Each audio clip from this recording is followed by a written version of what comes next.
Pahina 141 ang salungat na sukat ni Sally. Ako. Nang makita ang eksenang ito, parehong nanlamig ang mukha ni Kay at Stella. Si Sally ang chairman ng Hertham Group at kilala bilang unang diyosa ng Oxfire.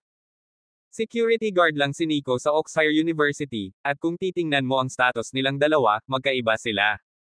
Gayunpaman, ang dalawang kamay na ito ay magkasama, ngunit hindi nagbigay ng anumang kaunting pakiramdam ng hindi pagkakatugma. Sa kabaligtaran, ito ay talagang nagbibigay ng isang hindi mailalarawan na pakiramdam ng pagiging tugma. Parang dapat ganoon sila, magkahawak daw ang mga kamay nila. Ang maliwanag na liwanag ng buwan ay nagwisik sa kanilang mga katawan, ang lupa ay sumasalamin din sa dalawang figure, magkahawak kamay na walang salita, ngunit tila may 1,000 salita sa daloy at palabas. Hindi umakyat si Kay, na para bang hindi niya matiis na sirain ang sandali.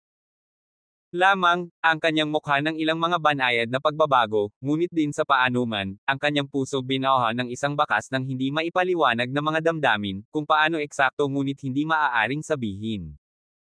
Siya mismo ay medyo naguguluhan, kung magkakilala ba noon sina Nico at Sally o may maling pagkakakilala si Sally ngayong gabi. Ngayon ay nakikipagkamay si Nico kay Sally, ano ang ibig sabihin nito? Ang simula ng isang formal na kakilala.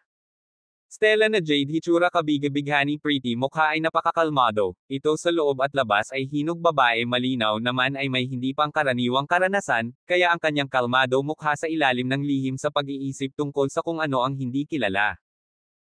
Ilang saglit pa, bumalik sa katinoan si Sally, nakita niya si Kay at Stella na naglalakad palabas, dahilan para sa kanya ang napakaganda at flawless na Jade na mukha na bahagyang nababahiran ng dampi ng gumagalaw na pula, marahan niyang binawi ang kanyang kamay, ngunit ang palad ay nananatili pa rin. Naiwan na may bakas ng init na nagpaparamdam sa kanya na pamilyar at solid. Hindi niya alam kung bakit sinasadyang sabihin ni Nico na hindi siya nito kilala, baka may something ka, but either way, she was contented for the night.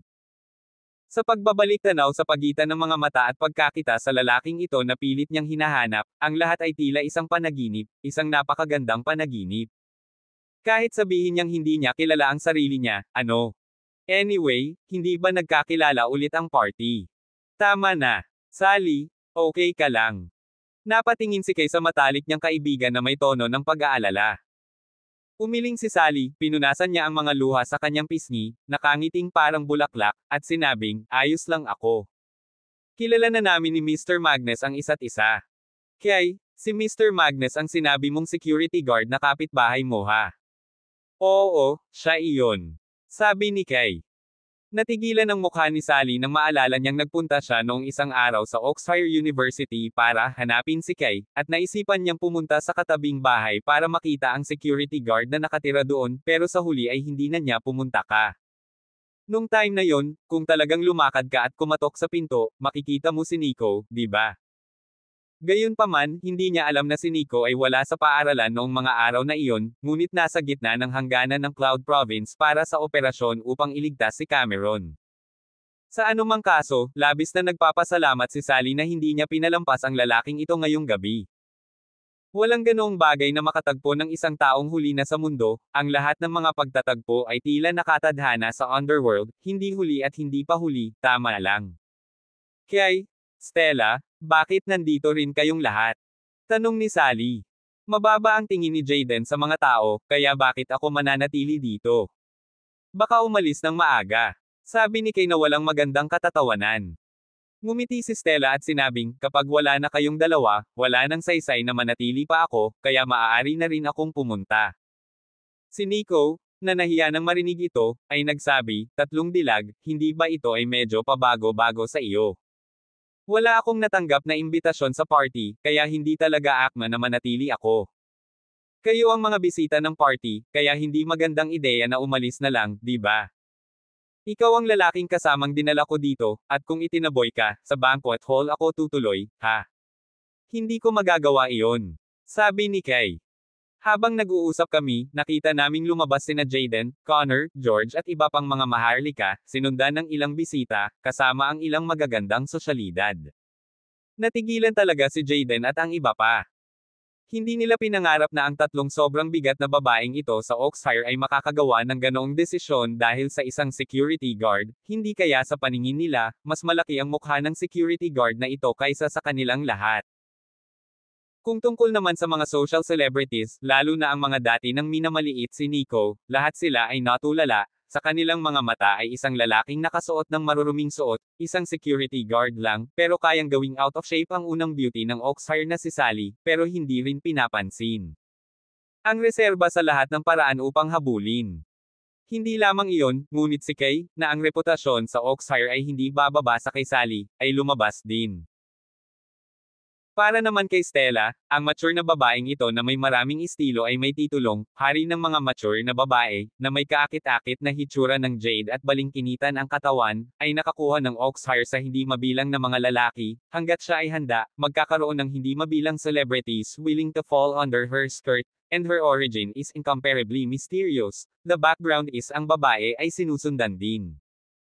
Dahil dito, napatulala ang mga babae na dati ay hinamak si Nico, mayroon din silang kamalayan sa sarili, alam na ikinukumpara sila kay Sally, kay Stella, wala, ay katulad ng mga alitaptap at maliwanag na buwan. Kahit na ang tatlong magagandang babae na ito ay napakataas ng pagtingin kay Nico, palaging tila ang dati nilang paghamak kay Nico ay nabawasan sa isang uri ng lubhang kabalintunaan na biro. Sally, bakit ka lang aalis pagkarating mo dito? Tanong ni Jaden habang nakasunod sa kanya. Kay, hindi pa nga nagsisimula ang party na ito, pwede bang manatili ka, may mga bagay din akong gustong pag-usapan sa iyo. Sabi din ni Connor kay Kay. Kalmado ang mukha ni Sally habang sinasabing, Mr. Howard, pasensya na, pero wala na ako sa mood na dumalo sa hapunan ngayong gabi. Tumingin si Kay kay Wei Washong at pagkatapos ay kay Jaden at sinabing, Mr. Doyle, masasabi mo na ang gusto mo. Tungkol naman sa dinner ngayong gabi, hindi ako a-attend, lahat ng mga dignitaryo ang dinner party ni Mr. Howard, hindi qualified na dumalo ang kasamang lalaki na dinala ko, natural hindi rin ako qualified. Malungkot at pangit ang mukha ni Jaden matapos marinig ang mga salita, dumating na ang usapin sa puntong ito, mahirap na hindi kunin ang kanyang pagkakakilanlan bilang young master ng The Howard family, kundi pati na rin magmakaawa kay Nico sa mahinang boses na patuloy na manatili para sa ang party. Nakita nga niya na nagsimula ang mga bagay dahil kay Nico, aalis si Nico, at sumunod si Sally at ang mga babae. Baka sa banquet room na lang magstay si Nico at sumunod naman si Sally at ang mga babae. Ang tanong, paano kaya ni Jaden ang isang pakiusap na manatili si Nico? Lihim siya ngunit nakipag-ugnayan kay Mr. Wetmore, hayaan si Mr. Wetmore na harapin si Nico, para hayaan siya sa harap ng napakaraming tao na makiusap kay Nico, ito ay takot kaysa sa pagpatay sa kanya na mas mahirap para sa kanya sa pakiramdam. Stella, maaari mo bang tulungan si Sally at ang mga babae? Walang magawa si Jaden kundi humingi ng tulong kay Stella. Napangiti ng mahina si Stella at sinabing, Mr. Howard, buo na ang isip nila, paano ko sila mababago? At saka, medyo nasusuka ako ngayong gabi, at gusto kong umalis ng maaga at bumalik para magpahinga. Nakakunot ang noo ni Jaden habang sinabing, Sally, hindi ba pwedeng bigyan mo na lang ako ng mukha? Nakapunta ako, sapat na iyon para sa iyo. Ibinuko ni Sally ang kanyang bibig at tumingin siya kay Kay at sa mga babae at sinabing, tara na. Pasimpleng galit ang puso ni Jaden, ang dinner party ngayong gabi ay matagal na niyang pinaplano, sa dinner party ay naghanda din siya ng ilang grand romantic action para ipagtapat ang kanyang pagmamahal kay Sally on the spot. Kung hahayaan niyang umalis si Sally, tapos lahat ng plano niya ay patay, paano siya papayag? Nagnganga ang ngipin ni Jaden, galit na tumingin kay Nico at sinabing, Sally, gagawin mo lang ba ito para sa kanya nang walang pakialam sa nararamdaman ko? Ano siya? Security guard lang siya. Naglalakad na si Nico patungo sa kanyang Paramount Marauder nang sumimangot siya at bahagyang huminto sa tunog ng kanyang boses. Gayunpaman, nang hindi naghihintay na magalit siya, sinabi na ni Sally sa malamig at galit na boses, Jaden, pakisuyong bantayan ang iyong mga salita. Ano ang mali sa mga security guard? Kailangan bang mas mababa ang isang security guard sa iba? Ano sa tingin mo ay napakataas mo? Maswerte ka lang na isinilang sa The Howard family at umaasa sa kanilang kapangyarihan. Ano ang kaya mo? Palagi kang pumupunta sa party na ito at sa party na iyon, nabubuhay sa isang mundo ng karangyan, iyon ba ang kapital mo para maliitin ang mga tao? Nakakatawa yon. Pahina 142 ang salungat na sukat ni Sally. Ay. Ang komento ni Sally ay ikinagulat ng maraming tao sa silid. Si Sally, bilang chairman ng Her Thumb Group, ay palaging nagbibigay sa mga tao ng imahe ng gilas at sensualidad, bilang karagdagan sa pagiging isang diyosa ng kagandahan. Ito ay isang napaka-eleganteng babae, ang kanyang kakisigan ay makikita sa mahusay na pagtuturo na natanggap niya mula pagkabata, kaya ang mga high society na tao sa Oxfire na nakipag-ugnayan kay Sally ay hindi nakitang nawalan siya ng galit, ni hindi nila nakita ang kanyang pagkilos ng wala sa pagkatao. Pero ngayong gabi, ibang Sally ang nakikita nila. Ang una ay ang hindi maayos na reaksyon sa venue ng party, na sinundan ng walang humpay na pagsaway kay Jayden sa oras na ito. Ang mga ganoong salita ay dapat ang pinakamabigat na sabihin sa publiko at ang pinaka hindi mapagpatawad para sa katayuan ni Sally. Siguro hindi alam ng mga tao kung bakit, pero napakalinaw ng puso ni Sally. Hindi ko alam kung kailan, parang naging sukatan na ng kanyang paghihirap si Nico.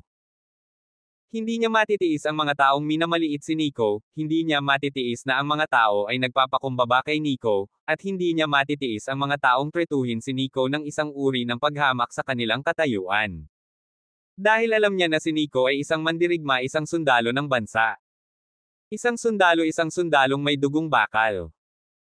Hindi niya alam kung bakit biglang nagtatrabaho si Nico bilang isang security guard sa Oxfire University, ngunit alam niya na si Nico ay malamang na ipagsapalaran ang kanyang buhay ng hindi mabilang na beses noon, pumunta sa iba't ibang mga pambansang misyon, gamit ang kanyang dugo at luha upang ipagtanggol ang bansang ito at bantayan ito. Ang kasalukuyang katatagan at kasaganaan ng buhay sa lungsod, sa likod ng hindi mabilang na mga sundalong bakal sa bansa na may sariling dugo upang ipagtanggol ang pagdating. Sa puntong ito, sino si Jayden at ang iba pa para maliitin si Nico? Sa mata ni Sally, si Jayden at ang mga rich kids ang walang kwenta. Si Nico ay isang tunay na lalaki, isang mandirigma na may lakas ng loob. Kung ikukumpara kay Nico, ano ang klase ni Jayden? Kaya naman tila nabalisa si Levi Her Thumb matapos marinig ang mga pahayag ni Jayden laban kay Nico, na walang humpay at madugong ibinunyag ang likas na katangian ni Jayden at ang kapangyarihan ng kanyang pamilya na magpakasawa sa papel at pera sa buong araw. Nagbago ang mukha ni Jayden, naging asul at puti. Hindi niya inasahan na bibigyan siya ni Sally ng ganoong kawalang galang na pagsaway sa harap ng lahat para sa kapakanan ni Nico. Sally, ikaw, paano mo siya ipagtatanggol ng husto? You just met him for the first time tonight. Medyo natarante si Jayden, hindi niya talaga maintindihan. Young master siya ng The Howard family, hindi kaya niya ikumpara sa isang security guard ng Oxfire University. Hindi ko lang kayang makitang mababa ang tingin mo sa mga tao. Malamig na sabi ni Sally. Hindi masama. Sino ka para tignan ang iba? Dahil lang ikaw ang panganay ng The Howard family. Dapat mong tandaan na ang tunay na pagkatao ng isang tao ay hindi makikita sa kanilang hitsura. Sabi din ni Kay. May iba pang gustong sabihin si Jayden, ngunit nakita niyang lumapit si Nico, nakabitin ang tingin, at kumuha ng sigarilyo at sinindihan ito, huminga ng usok bago sinabing, Miss Her Thumb, Miss Martino, salamat sa pagsasalita para sa akin. Nandito para sa akin ang mga young masters at young boys na ito, at kung lagi akong nakatayo sa likod mo, iisipin ng mga taong hindi nakakaalam na isa ako sa mga bimbo mo. Magiging hindi ako komportable, dahil ang prinsipyo ko ay dapat na laging may mga babae na nasa likod ko kahit anong mangyari. Sumabog sa inis at hiya ang puso ni Kay matapos marinig ang mga sinabi ni Nico, bigla siyang may naisip na problema. Dinala niya si Nico sa party na ito sa pangalan ng lalaking kasama, hindi ba akalain ng marami na si Nico ang kanyang kakampi? Narinig ni Sally ang mga salita ngunit hindi napigilan ng kanyang puso na manginig ng bahagya, tinitigan niya si Nico, hindi napigil ang sabihin sa sarili sa kanyang puso tulad noong nasa maulang gubat na iyon, lagi kang nakatayo sa harapan ko, para i-ward ko. Sa anumang panganib at pinsala. Phew! Sa oras na ito, bumuga ng panibagong buga ng usok si Nico mula sa kanyang bibig at diretsyong sumugod kay Jayden sa kanyang harapan. Sabi niya, You are called something the Howard family big young man, right? Kung mayroon kang anumang mga hinaing, o anumang sama ng loob, pumunta ka lang sa akin. Kahit anong mangyari, tatanggapin ko lahat. Kung ito ang paraan ko, isang prinsipyo lang ang pinaniniwalaan ko, kung kaya mo, huwag kang maging parang pusa kung saan ang bulag na si Bibi. Nico, sino ka sa tingin mo? Hindi mo na turn para makipag-usap sa Oxfire. And talk about making a move. What a laugh, who can you make a move on? Tumango si Jaden sa malamig na boses. Nalaglag lang ang sinabi ni Jaden, biglang may nakitang flash of figure sa harapan niya. Nang idilat niya ang mga mata niya, nakita niyang biglang sumulpot si Nico sa harapan niya. Pagkatapos, ang kanang kamay ni Nico ay umabot pasulong, na ang kidlat ay humampas sa kanyang lalamunan, braso pataas, Jaden paamula sa lupa at pataas. Takot na takot si Jaden, ibinuka niya ang kanyang bibig upang gumawa ng ingay, ngunit humagulgol at hindi makagawa ng anumang ingay, at ang kanyang mga kamay ay talagang parang paws ang humahampas sa mga braso ni Nico, sinusubukang basagin ang 5 daliri ni Nico na nakapulupot sa kanyang lalamunan. Kaya lang, walang kabuluhan ang lahat. Siguro nasa mata ka ng mataas o mababang katayuan. Pero paano ang buhay? Iisa lang ang buhay, at dahil ikaw ang pinakabata sa The Howard family ay hindi nangangahulugang mas marami kang buhay kaysa sa iba. Tinitigan ni Nico si Jaden at nagpatuloy, masama ang ugali ko, at mahilig akong makipag-away kapag hindi ako pumayag. Nasa iyo ang iyong mundo, nasa akin ang aking buhay. Kaya, huwag mo akong madaling masaktan. Hindi mo kayang bayaran ang kahihinatnan. Di ba sabi mo ilabas mo ako sa banquet hall mo? Sa kasamaang palad, maaari mo lamang itong pag-usapan, at ako, kapag sinabi kong gusto kitang gamulong, mayroon akong lakas na pagulungin ka.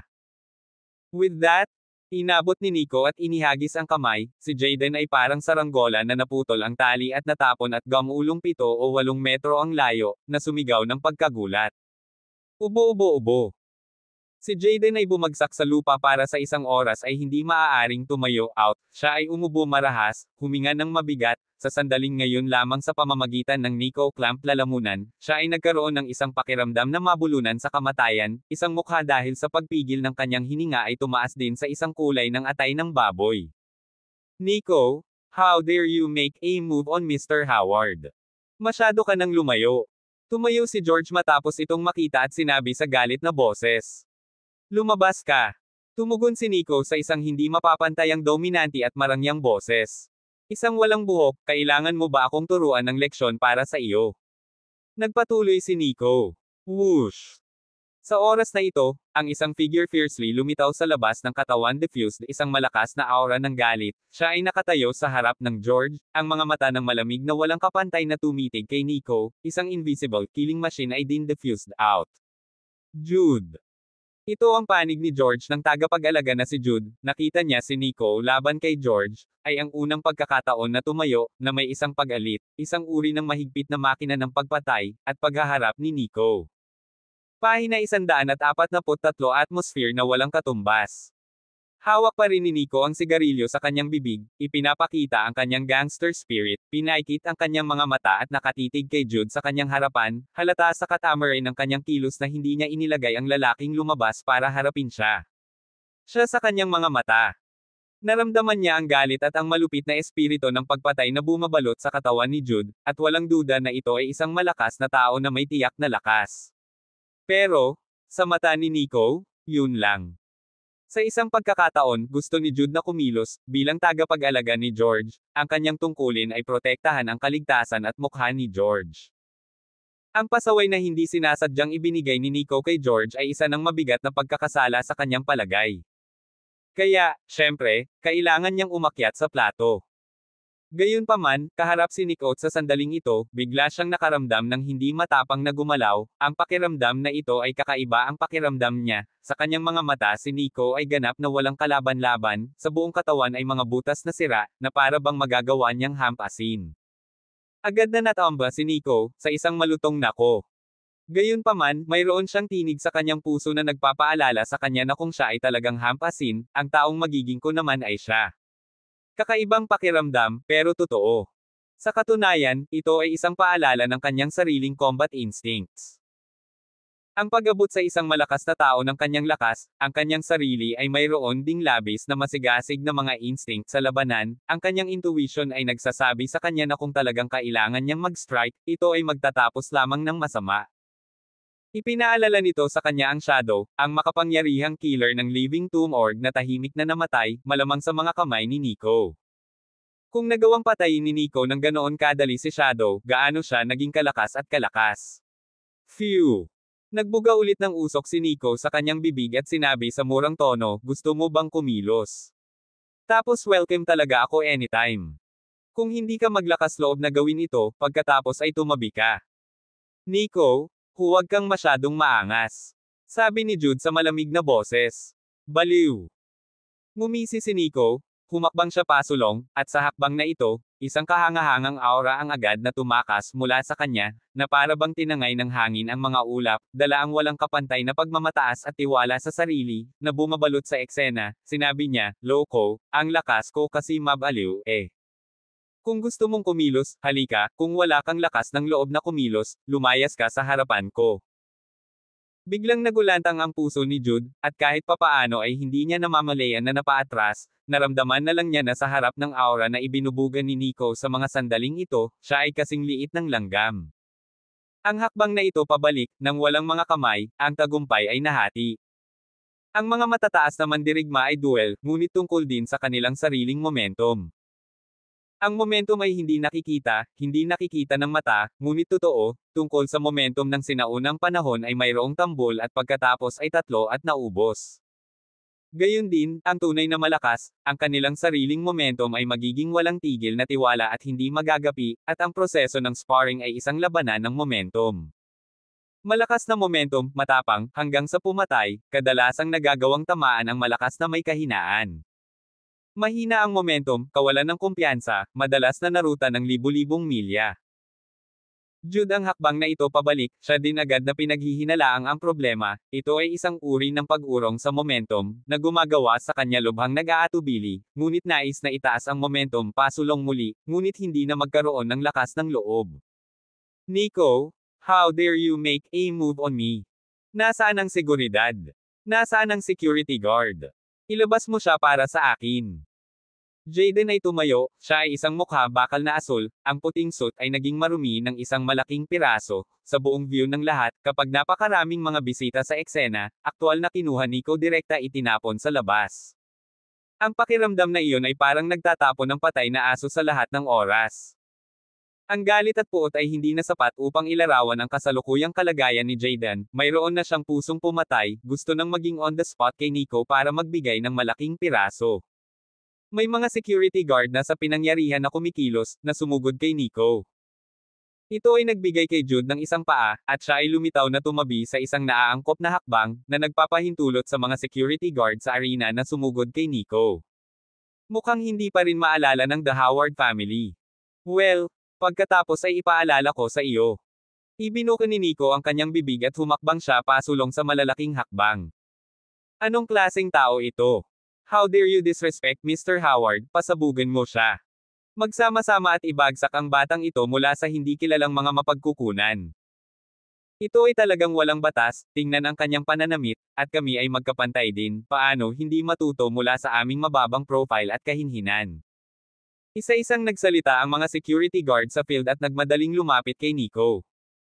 Pero sumugod na lang sila sa harapan ni Nico, pero isa-isa na naman silang diretsyong itinapon, hindi man lang malapit para makita ng malinaw kung paano hamampas si Nico. Sa bukid, marahil ang tanging nakakakita nito ay si Jude. Gumamit si Nico ng isang napakakaraniwan at simpleng mga kamay sa pakikipagbuno, ngunit ang simpleng ito ay hindi kailanman naglagay sa kanya sa mata ng mga nakikipagbuno na mga kamay, ngunit pinalayas ni Nico, talagang may kapangyarihang gawing mahika ang katiwalian, kadalasan ay isang simpleng kilos, isang simpleng pag-alis ng puwersa, ay isugod sa mga security guard para magpatamba. Gamit ang mga kamay ni Jude, tinanong niya ang kanyang sarili na maaari rin niyang gawin ay ang pagmamadali sa mga security guard na ito na not-humble lahat, ngunit upang gawin bilang Nico na malutong at malinaw, halatang hindi posible. Biglang nakaramdam ng malamig na pawis si Jude dahil hindi na niya makita ang kaibuturan ni Nico.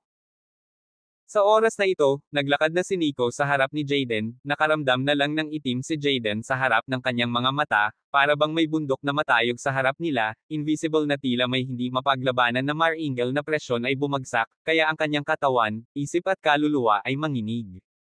Anong ginagawa mo? Subconsciously nagsalita si Jaden, na may kaunting panginginig sa tono. Ito ay isang takot na nagmula sa kaibuturan ng kaluluwa, isang likas na reaksyon. Sa harap ng dragon, ang mga reptilya ay maaari lamang gumapang at manginig. Hinawakan ni Nico ang kwelyo ni Jaden, ang kanang kamay ay umindayog pataas, ang harap at backhand ng dalawa ay marahas na sinampal. Snap! Snap! Umalingaw-ngaw ang tunog ng isang malutong, nakakatusok na sampal sa mukha, ngunit hinayaan din ang mga panauhin sa field na lahat ay natulala, hindi makapaniwala sa kanilang mga mata. Ang Howard family, isang makapangyarihang pamilya sa Oakshire. Si Jaden, ang young master ng The Howard family, ay direktang tinatamaan sa mukha sa ngayon. Ito ay sobrang hindi kapanipaniwala, hayaang matarante ng kaunti, ang kabilang partido ba ay hindi inilalagay ang The Howard family sa mga mata kahit kaunti. Wala silang pakialam sa dumadagindong na galit ng The Howard family. Ito ay tiyak na isang pugnacious mabangis na tao simpleng pugnacious sa itaas. Ang kaawa-awang puting mukha ni Jaden ay nakatatak ng 5-finger palm print na mukhang kapansin-pansin, at ang buong katawan niya ay nanlamig, natulala, ang kanyang ulo ay blanko. Ang gayong kahihiyan ay talagang hindi pa nagagawa. Ang Howard family, tama ba? Simula nang magpakita ako dito, naramdaman ko na ang puot mo. Ito ay napakakaiba, upang sabihin na hindi pa tayo nagkikita ngayong gabi, bakit may galit ka sa akin? Naku, huwag mong hayaang malaman ko ang ilang mga sikretong bagay na kinasangkutan mo, kung hindi ay mayroon ka pang siyam na buhay, kukunin ko silang lahat. Sabi ni Nico sa tenga ni Jaden sa mahinang boses, the tone of voice out of that cold and morose, straight to Jaden all over the body can control the kilig. Pagkatapos ng mga salitang ito, pinalayas ni Nico si Jaden gamit ang isa pang fling. Sa katunayan, hindi mali si Nico, talagang galit si Jaden sa kanya, at lihim na itinalaga si Mr. Wetmore na ay target siyang pumatay. Kaya lang, itong si Nico ay hindi pa nakakaalam, once found out the day, with his character, natural is never merciful. Tumalikod na si Nico para umalis, ngunit 2 hakbang pa lang ay malakas na tumunog ang kanyang telepono. Napatingin siya sa phone at si Bradley ang tumatawag. Pahina 144 na si Lian ay nawawala. Saglit na natigilan ang mukha ni Nico nang makitang si Bradley ang tumatawag, inayos niya ang kanyang mood at agad na sinagot ang telepono, "Hello, Uncle Page. Kumain na ba kayo?" "Hindi pa, nakahanda na ang pagkain, hinihintay na lang si Cillian." Sa telepono, narinig ang boses ni Bradley. "Cillian." Kumunat ang noo ni Nico. Oo, hindi pa bumabalik si Cillian. Ibinuka ni Bradley ang kanyang bibig at nagpatuloy, naka-off ang phone niya at hindi ako makalusot. Kaya Nico, tumatawag lang ako para tanungin ka, kasama mo ba si Cillian? Natigilan si Nico, hindi pa umuwi si Cillian. Dali-dali niyang tinignan ang oras, na 8:00 pa lang, sa pangkalahatan, mga 6:30 na sa labas ng klase si Cillian, mga 6:30 na ang uwian. Ibig sabihin, halos 3 oras nang nawala ng kontak si Cillian simula noong umalis siya sa klase ng 6:00. Alam ni Nico na noon pa man ay mabuting babae si Cillian, at 3 oras siyang hindi nakipag-usap ng walang dahilan, at sasabihin sana niya sa kanyang mga magulang ng maaga kung mayroong anumang pagkaantala sa pag-uwi. Sa pag-iisip nito, ang isang pakiramdam ng pag-iisip ay kumalat sa puso. Pero the more this time, mas kalmado si Nico, kasing lalim ng tubig ang mukha, parang malalim na dagat ang mata ng titig, walang alon at alon pero sa palpitations ng lamig. Tito Page, kailan ka huling nakipag-ugnayan sa iyo ni Cillian? Mga 5:00 ng oras na iyon, nang hindi pa siya tapos sa klase, nag-message siya sa akin na gusto niyang kumain ng matamis at maasim na baboy sa gabi, pinabayaan ko ang kanyang ina upang bumili ng mga tadyang muli, at gumawa ng ulam. Ngunit hanggang ngayon, hindi ko pa siya nakikitang bumalik, at hindi ko siya makontak sa telepono, at hindi ko alam kung saan siya nagpunta. Nico, wala si Cillian sa iyo, kaya saan siya? Saan pumunta siya? Hindi naman siguro may nangyari di ba? Tito Page?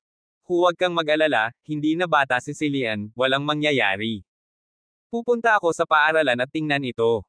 Hindi dapat kayo mag-alala ni Auntie Page, hahanapin ko si Cillian. Sabi ni Nico sa malalim na boses. Okay, well, tatawagan ko ang ilan sa kanyang mga kaklase at tingnan kung alam ng kanyang mga kaklase kung saan siya nagpunta. Sa telepono, sabi ni Bradley.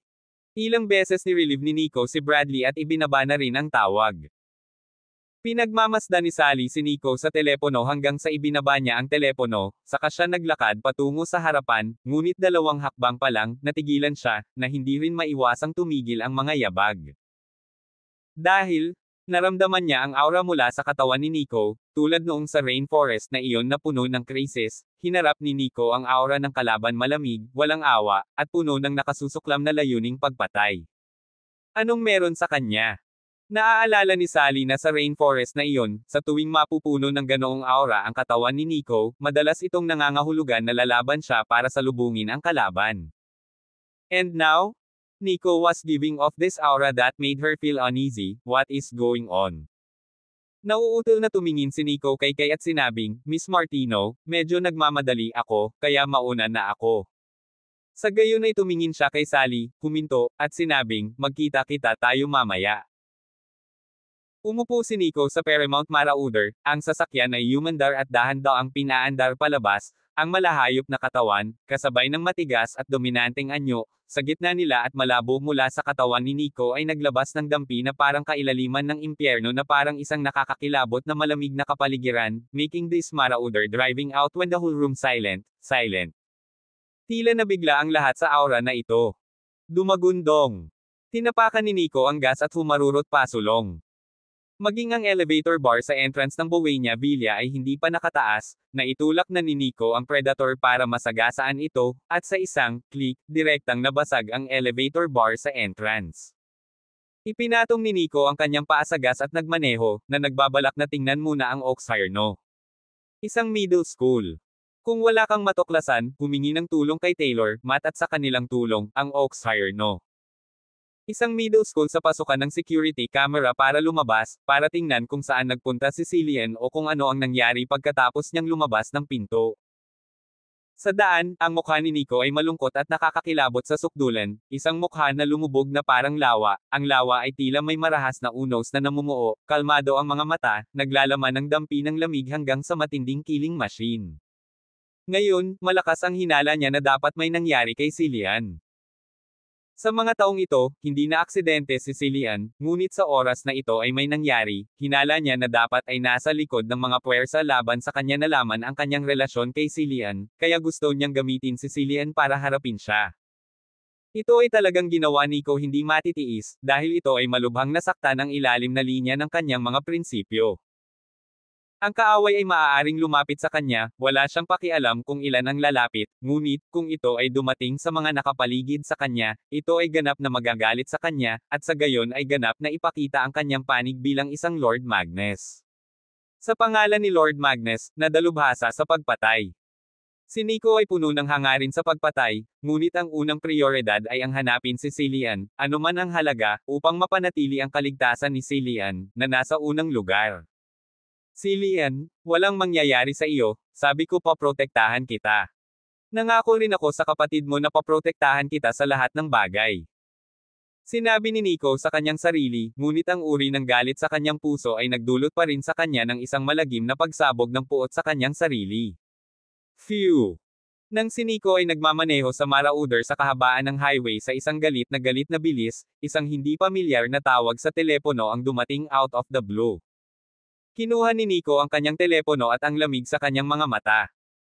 Sa oras na ito ng taon, anumang kaina-hinalang tawag sa telepono na papasok ay mukhang hindi pangkaraniwan. Sinagot ni Nico ang telepono at sinabi, sa walang pakialam na tono, hello. Nico, tama ba? Sa telepono, isang malamig na boses ang dumating, parang makamandag na ahas na dumura sa sulat nito. Bahagyang naningkit ang titig sa mga mata ni Nico, sa puntong iyon ay bigla na lang siyang naging maluwag, at kung tama ang hula niya, ang grupong ng hijack kay Cillian ang kumontak sa kanya. Kung ang kabilang partido ay hindi makipag-ugnayan sa kanya, pagkatapos ay siya ay sabik at sabik na mahanap ang kinaroroonan ni Cillian. Dahil ang kabilang partido ang nagkusa na makipag-ugnayan sa kanya, nangangahulugan iyon na hindi malayong malaman niya kung nasaan si Cillian. Kung bakit ang kabilang partido ay magkakaroon ng kanyang cellphone number, ito ay napakasimple, ang cellphone ni Cillian ay may kanyang numero ng cellphone, hanapin mo na lang, palagi mong malalaman. Ako ito. Huwag na tayong mag-usap sa dilim, nasa kamay mo si ate ha. Kondisyon ka, basta ligtas at maayos ang kapatid ko, kahit anong kondisyon mo, papayag ako. Diretso ang pagsasalita ni Nico, na nakagambala rin sa ritmo ng kabilang partido at pinayagan silang direktang harapin ang issue. Pahina 145 gustong uminom ngayong gabi. Oo nga, Ang nasa kabilang dulo ng telepono ay natahimik saglit, marahil ay hindi inaasahan na hulaan ni Nico ang kanyang orihinal na intensyon. Nico, nakakatakot ka talaga, siguradong hindi kasing simple ng security guard. Ngayon na nakuha na namin ang mga bagay mula sa mesa, bubuksan ko at sasabihin ang halata. Oo, nasa kamay namin ang kapatid mong si Cillian. Kung gusto mong panatilihin siyang buo, mas mabuting gawin mo ang sinasabi ko. Kung hindi, kung nawawalan ng braso o binti ang kapatid mo, hindi mo ako masisisi. Sabi ng malungkot na boses. Tumili. Hininto ni Nico ang sasakyan sa gilid ng kalsada, pilit niyang pinababa ang galit sa kanyang puso, mahinahon pa rin ang tono at walang pakialam, sabi niya, sige, kahit anong sabihin mo, gagawin ko. Una, hindi ka dapat tumawag ng pulis. We are also well informed on the police side, and if I learned na nag-leak ka sa police side, then you will wait to collect the body of your sister. Ito ay walang problema, ipinapangako ko. Pangalawa, makakarating ka lang mag-isa, hindi kasama ng iba. Kung lalabag ka, hintayin mo ang bangkay ng ate mo. Fairmac Tops. Sumimangot si Nico, bago siya sa Oxfire at hindi pamilyar sa Fairmac Tops na ito, ngunit hindi ito mahirap hanapin sa pamamagitan ng navigation. Oo, Fairmac Tops. Huwag kang mag-alala, hiniling ko sa iyo na pumunta dito para sa isang konsultasyon lamang. Okay. Basta hindi masakit ang kapatid ko kahit kaunti, I can promise you anything. Astig, hihintayin kita sa Fairmac Tops. Matapos ang mga salitang ito, ibinaba na rin ng kabilang partido ang telepono. Fairmac Tops. Umangat ang sulok ng bibig ni Nico, nagangat ng malamig na ngiti, isang malalim at matinding hangarin na pagpatay din ang kumalat sa kanyang katawan. Hinanap ni Nico ang Fairmac Tops mula sa kanyang telepono at nalaman niyang malayo pa ang bundok sa lungsod, hindi bababa sa 40 hanggang 50 kilometro ang layo, at ang impormasyon ay nagpapakita na ang Fairmac Tops ay kakaunti ang populasyon, ang lokasyon ay mas malayo, at walang mapupuntahan. Sa pag-ubos ng oras, sinimulan muli ni Nico ang marauder at mabilis na tumakbo patungo sa direksyon ng Fairmac Tops. Buena Villa. Medyo nanginginig ang mukha ni Sally, at nagtiwala siya sa kanyang hatol. Bago umalis si Nico sa party, tiyak na may nangyari, at ang ipinadala ay nagpagalit pa kay Nico, habang nakikipaglaban siya sa kalaban. Sally, alis na tayo. Lumapit si Kay at sinabing. Tugon ni Sally at tumango, sige, umalis muna tayo dito. Hindi ako nag-drive, sumakay ako sa kotse ni Nico. Mukhang may emergency siya at umalis. Kukunin ko ang kotse mo. Sabi ni Kay. Tumango si Sally at naglakad kasama si Kay patungo sa kanyang Maserati. Lumapit din si Stella at sinabing, I'll go with you guys. Lalabas tayo mamaya pag-usapan, hahanap tayo ng mauupuan at pagsasama-sama, tagal na nating hindi nagkakasama. Oo. Ngumiti si Kay at tumango. Agad na sumakay ang tatlong dilag at umalis, naiwan ang isang grupo ng mga bisitang lalaki at babae na nagulat at natulala sa mga mukha. Tumingin si Sally sa kotse, at halatang nakita ni Kay na medyo na-distract siya, kaya sinabi niya, Sally, may iniisip ka ba? Ah! Isang mahinang iyak si Sally at sinabi pagkatapos niyang mamuulat, hindi, wala. Sabi lang ni Stella maghanap ng mauupuan at makapag-usap sandali, ano sa tingin mo? Tanong ni Kay. Gulong-gulo talaga ang puso ni Sally ngayon. Sa isang banda, tuwang-tuwa siya sa muling pagkikita ni Nico, at sa kabilang banda, nararamdaman niyang parang may iniisip si Nico kaya naman medyo tulala siya at abnormal. Matapos marinig ang mungkahi ni Kay, tumango siya at sinabing, sige, humanap tayo ng lugar, gusto kong uminom ng alak ngayong gabi. Isang inumin. Natigilan si Kay habang tinitignan niya si Sally pataas at pababa, hindi maiwasang mapangiti, at sinabing, bihira talaga na ikaw ang nagkukusa at sasabihing gusto mo ng inumin. Well, maghanap tayo ng bar at mag-hi. Sige, punta tayo sa bar at uminom. Sabi ni Sally. Agad na kinontak ni Kay si Stella, at nang makalusot ay sinabi niyang, Stella, sabi ni Sally na maghanap ng bar na mauupuan at uminom o kung ano. Paano kung mag-bar na lang tayo? Isang bar. Oo. Bago tayo pumunta sa bar, magpalit tayo ng damit, nakadress tayo, hindi convenient magsuot ng ganito sa bar. Pwede ka muna ni Sally pumunta sa pwesto ko. Marami akong damit doon, marami sa mga damit na binili ko noong kay dad mo ako ay hindi nasusuot, dapat makahanap ka ng bagay. May Club Jade malapit sa tinitirhan ko, which is also a very nice bar, we can go to this bar. Sige, pupunta muna kami ni Sally sa pwesto mo. Aha. Ingat sa pagmamaneho. Got it? See you later. Napangiti si Kay. Iba ang tingin sa mga mata ni Sally habang nakatingin kay Kay at nagtanong, Kay, kailan siya nakarating sa Oxford University? Siya. Hindi naman ganoon katagal, wala pang 2 linggo. Nag-out of town siya ilang araw na ang nakalipas at kababalik lang sa trabaho sa Oxford University. Nagsalita si Kay at nagpatuloy sa pagsasabing, hindi mo masasabing kasuklam-suklam siya, kagagaling lang niya para magtrabaho sa universidad at nag-leave of absence hindi man lang 2 araw ang nakalipas, hindi pa ako nakakita ng ganoong tao. Hindi napigilan ni Sally na matawa habang sinasabi, Kay, huwag mo ring sabihin sa kanya iyon. Siguradong nagmamadali siya sa paggawa nito. Siya ay talagang isang napakaresponsable at responsableng tao, at kung wala siyang mapilit na emergency, hindi siya aalis sa kanyang trabaho nang walang laban. Napatingin si kay Sally na may hinala at hindi napigil ang sabihin, Sally, kakakilala mo lang sa kanya ngayong gabi. I've been your best friend for many years, bakit mo siya tinatalikuran? Huwag mong sabihing nahok ka sa lalaking iyon, love at first sight. At pagkatapos ay kalimutan ang iyong mga kaibigan. Namula at bahagyang nag-init ang pisngi ni Sally habang sinasabi, Kay, ano bang pinagsasasabi mo? Kausap ko lang ang bagay na to. Tingnan mo, itinatanggi mo pa, ang pula-pula ng mukha mo, ngumisi si Kay, at sa huli ay sinabi niya, okay, Sally, maging tapat ka sa akin, ano ang nangyayari sa inyo ni Nico? Kilala mo ba siya dati? Pero bakit niya sinabing hindi kanya nakita? Natigilan ang mukha ni Sally, na parang isang snow lotus na namumukadkad ang napakagandang mukha ng Jade na may bakas ng pagkadismaya. Sinabi niya, hindi ko alam, sa palagay ko siya iyon, at ang kilala ko sa kanya ay isa pang pagkakakilanlan. Kung bakit hindi niya alam? Aminin, hindi ko talaga alam. Ano ang lahat ng ito? Paano kayo nagkakilala? Hindi napigil ang magtanong ni Kay.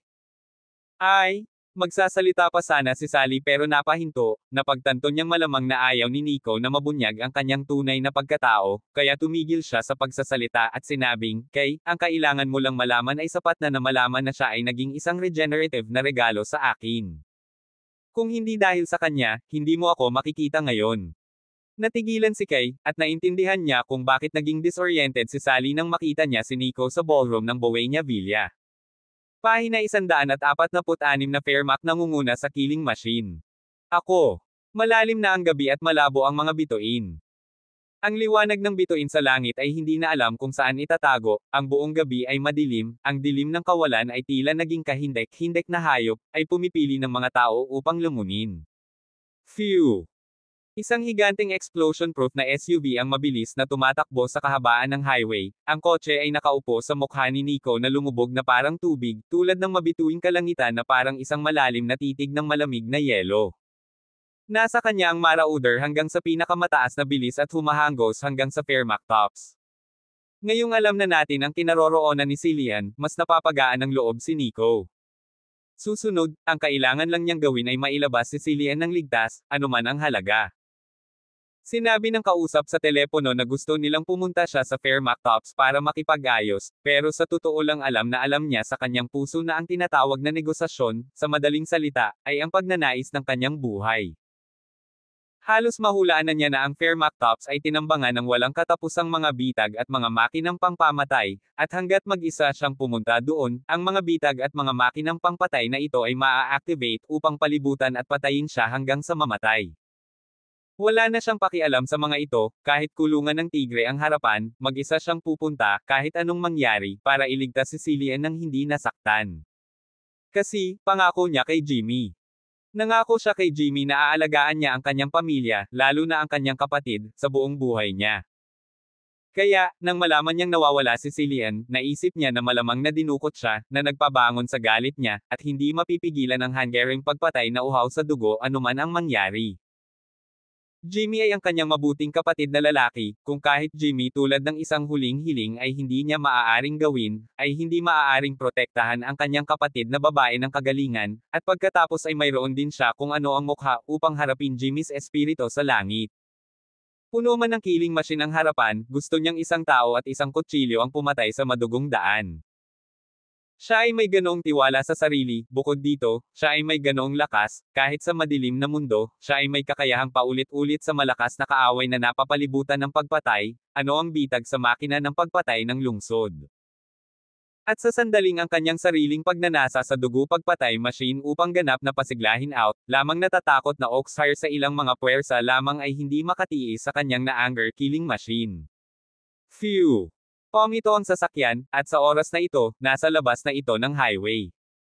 Tiningnan ni Nico ang nabigasyon, 7 o 8 kilometro lang ang layo mula sa Fairmont Tops.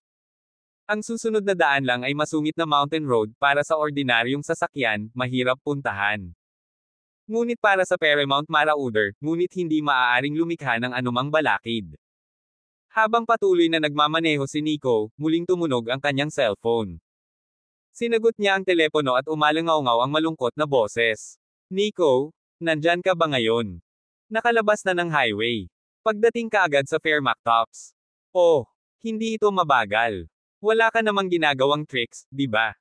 Hindi ako tumawag ng pulis, at nagmaneho ako dito mag-isa para gawin ang eksaktong hiniling mo. Mabuti naman, asahan mong matino ka pa. Nasaan ang ate ko? She is still safe and sound, right? Kung mayroon ka, pwede kang lumapit sa akin, basta huwag mo lang saktan ang kapatid ko, ayos na ang lahat. Tao rin ako sa aking salita. Hanggat hindi ka lalabag sa kasunduan, hindi rin namin sasaktan ang kapatid mo ng buhok. Mabuti. Ibinuko ni Nico ang kanyang bibig, ibinaba niya ang telepono, malamig na tingin sa kanyang mga mata, natapakan ang pedal ng gas, patuloy na bumibilis, sumipol ang sasakyan patungo sa harapan na parang lumilipad. Fairmont Tops. Ang pangunahing taluktok ay napakataas na ito ay may kapangyarihang bumulusok sa mga ulap, kaya tinawag na Fairmont Tops. Ang bahaging ito ng Fairmont Tops ay malayo at masungit, kaya sa gabi, karaniwang walang tao. Ngunit sa gabing ito, ang Fairmont Tops sa paanan ng bundok ay isang kislap ng mga tao, sa dilim ng paligid, hindi alam kung gaano karaming mga tao sa madilim na pananambang. Isang ambush point, lumitaw ang isang payat na lalaki, kumislap ang mga mata ng titig na may bakas ng lamig, ito ay si Mr. Wetmore sa ilalim ng kamay ng kanang kamay na si Kim. Si Kim ay may hawak na walkie-talkie sa kanyang kamay at sinabi niya, Braden, malapit na ang target, kumusta ang iyong paghahanda doon? Kim, ready na ang lahat. Sa sandaling lumitaw ang target, hindi na siya babalik. Mabuti. Huwag basta-basta, ang target ay hindi isang ordinaryong tao, sa pagkakataong ito ay tiyak na walang paltos. Roger yan. Pagkatapos ay nakipag-ugnayan si Kim sa taong namamahala sa kabilang ambush point at sinabing, Axel, ikaw ang pangunahing may pananagutan sa flanking raid, kasabay ng pagsalakay na inilunsad ng panig ni Braden. Handa ka na ba at ang iyong mga tauhan na umalis? Kim, ready na ang lahat. Ganap na walang kamali-mali. Mabuti. Hanggat lumitaw ang target, pagkatapos ay susundin namin ang plano. Oo. Ibinaba ni Kim ang walkie-talkie, ang malamig na titig sa gabi ay mukhang lubhang kakilakilabot, isang mukha na bahagyang nakakatakot, siya ay nanunuya at sinabi sa kanyang sarili, Nico, talagang maglakas loob na pumunta ah. Ngunit, hindi mo maiwasang sumama. Ngayong gabi ang oras mo para mamatay. Habang nagsasalita siya, sumulyap si Kim sa likurang direksyon. Sa bearing na iyon, may nakaparada na itim na SUV. Sa likurang upuan ng SUV, ang isang batang babae na nakaasol at puting uniforme ng paaralan ay mahigpit na nakatali ng mga kamay at paa ng mga lubad, at ang kanyang bibig ay tinakpan ng tape upang hindi siya makasigaw. Tinakpin din ng itim na tela ang mukha. Ang kanyang mahinang katawan ay nanginginig ng malumanay at hindi mapigilan, na nagpapakita ng kanyang panloob na takot at pagkabalisa. Pagkatapos ng lahat, siya ay isang 17 taong gulang lamang na batang babae, biglang dinukot, inagaw dito, hindi sumisigaw, hindi nakakakita ng mga bagay, ang tanging natitira sa mundo sa harap ng walang katapusang kadiliman at ang takot sa hindi alam. Ito ay hindi banggitin para sa isang batang babae, kahit na ang isang may sapat na gulang na lalaki, na nahaharap sa ganoong sitwasyon, ay makakaramdam din ng takot at takot. Para sa mga tao, ang pinakamalaking takot ay ang hindi alam.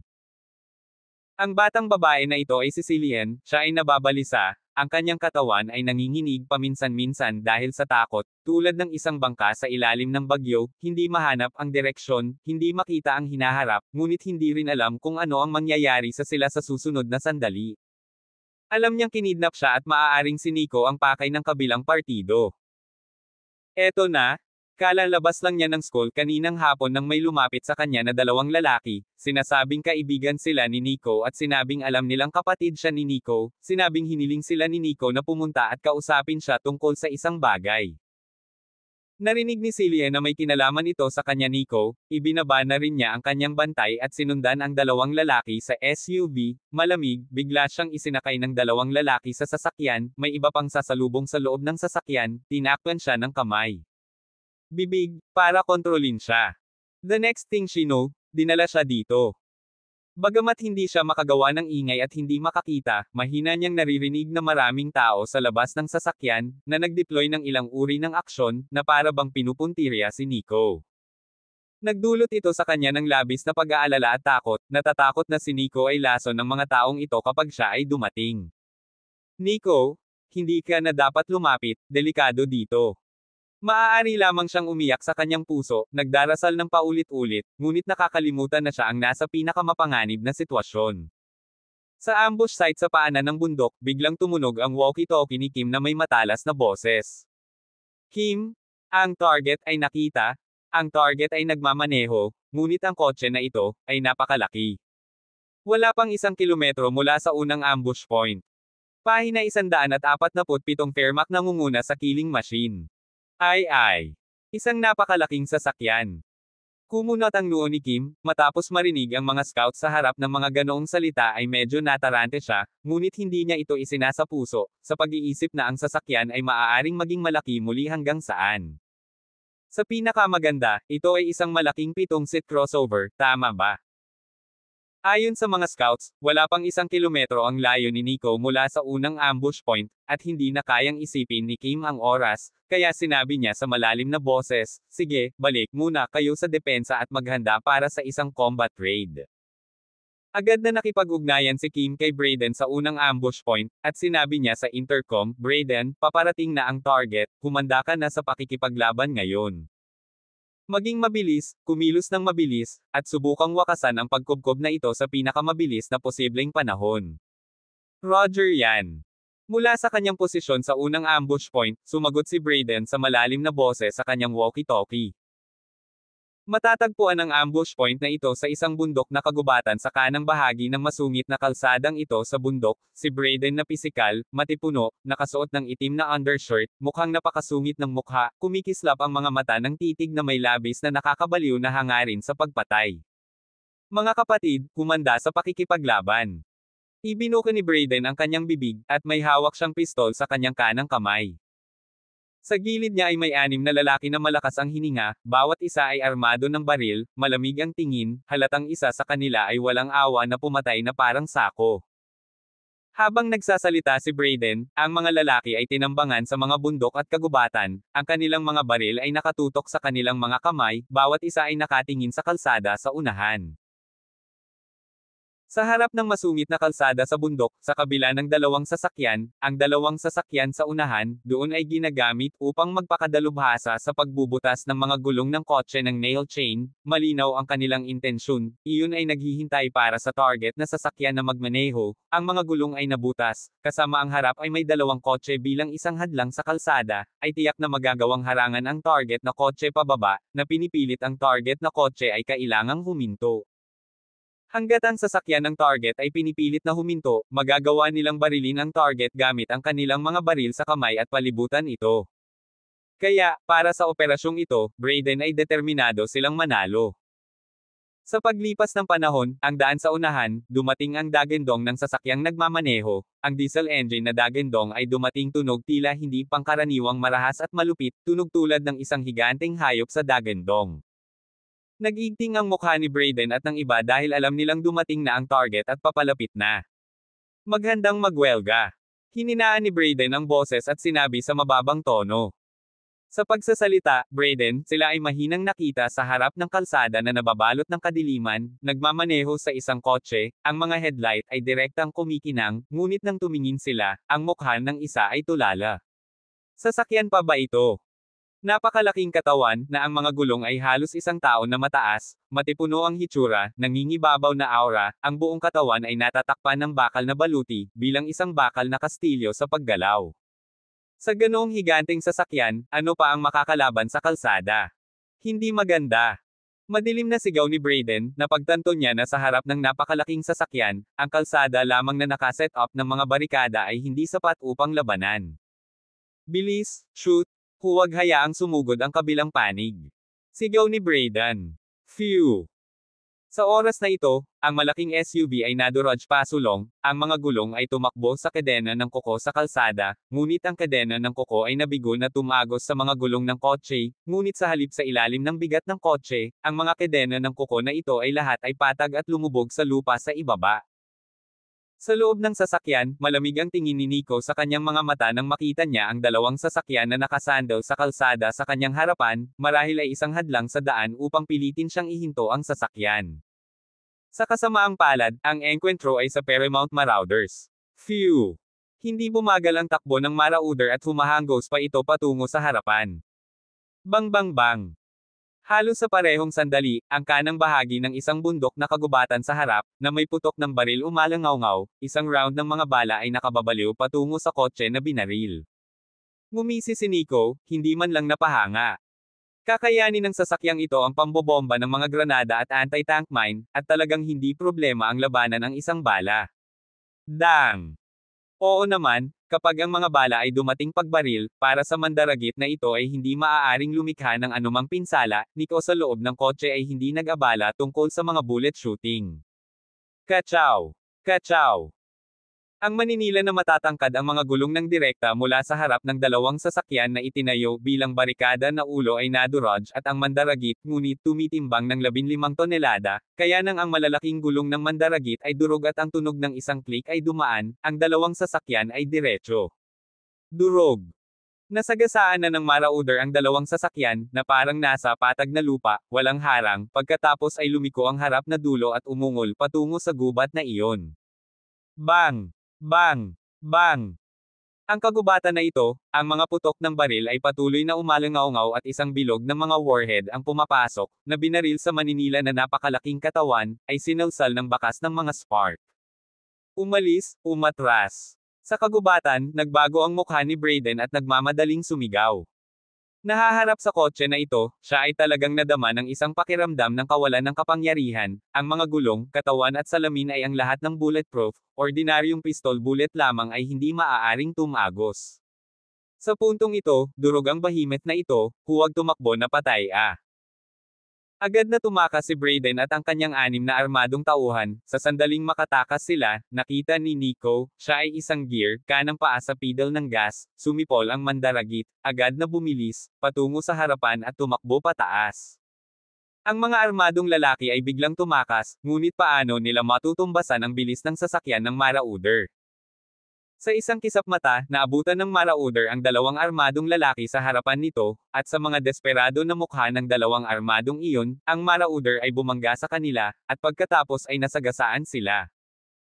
Hindi na kailangang sabihin, sa maninila kaya malaking katawan, ang kapalaran ng dalawang tao ay direktang durog katawan pagsabog, lamang na naging putik.